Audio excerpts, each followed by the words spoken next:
Dahil sa kagustuhan ni Julie Chen na makatulong sa mga kapwa niya mommies at maging katuwang sa pagpapalaki ng kanilang mga baby, ay naisip niyang magsimula ng sarili niyang diaper business.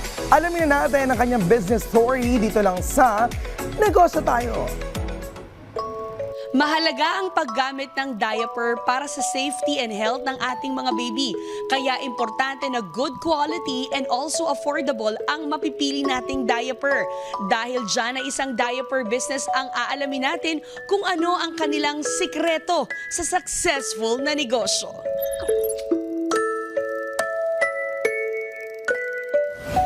Hi, Miss Julie. Good morning. Good morning, Miss How are Diane. you?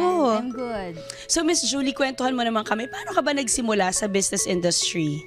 My parents started na talaga kami sa business industry since I was small. I'm a Filipino-Chinese and then I was born here in Philippines, but my parents are Filipino-Chinese also. So, alam naman mga Filipino-Chinese more on business-minded talaga sila. Ano ba yung una mong naging work pagdating sa business? Hindi po ako nag-help sa family business. More on gusto ko pong maging independent. So, nag-work ako sa bank.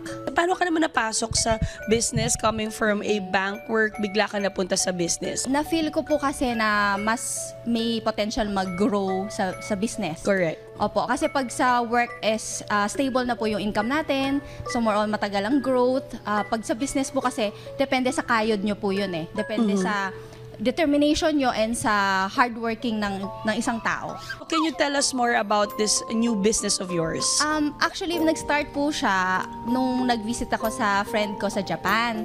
Kasi nakita ko na ang kids niya, pero sobrang siyang stress-free. Then, sabi niya sa akin na kasi ang gamit po niya is one of the good quality brand sa Japan na yung diaper. So, naisip ko po na, why not dalhin ko din siya sa Philippines na affordable din sa mga Filipinos. It goes to show na you're also an advocate, lalo na sa mga mommies, because you're also a mom. Yes. Parang ako, kakapanganak ko lang. So, syempre gusto natin makakita ng magiging katuwang ng mga mommies na magiging partner nila sa pag-alaga ng mga babies. Matagal din po yung pagko-conceptualize ng product kasi po yung factory is importante. Kung syempre ang dami-daming factory dyan sa market, kailangan makakita ng reliable one. Siguro it took us like 5 months para ma-finalize po talaga yung quality.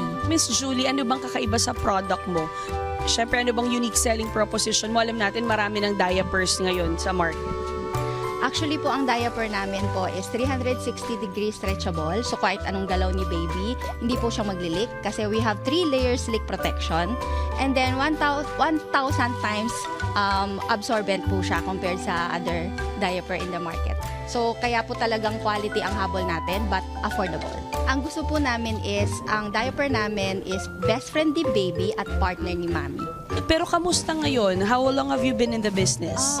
We just launched this January actually. Any tips or advice that you would like to give to those people who are also aspiring to be like you? Actually, find the correct opportunity and the correct timing is very important. And then pag gusto nyo po talaga yung ginagawa nyo, kahit anong hirap at challenges na na-meet nyo along the way, you will find a way na para siya maging successful. So, yun, kailangan po gusto nyo po yung ginagawa nyo. Sabi nga nila, perseverance goes a long way. Ano man ang pagsubok na dumaan, paniguradong makakaya mo ring lagpasan yan. Yan po ang aral na ibinahagi sa atin ng business owner na si Miss Julie Chen. Another business story at business tips na naman ang ibabahagi namin sa inyo next time. Kaya naman tara, negosyo tayo!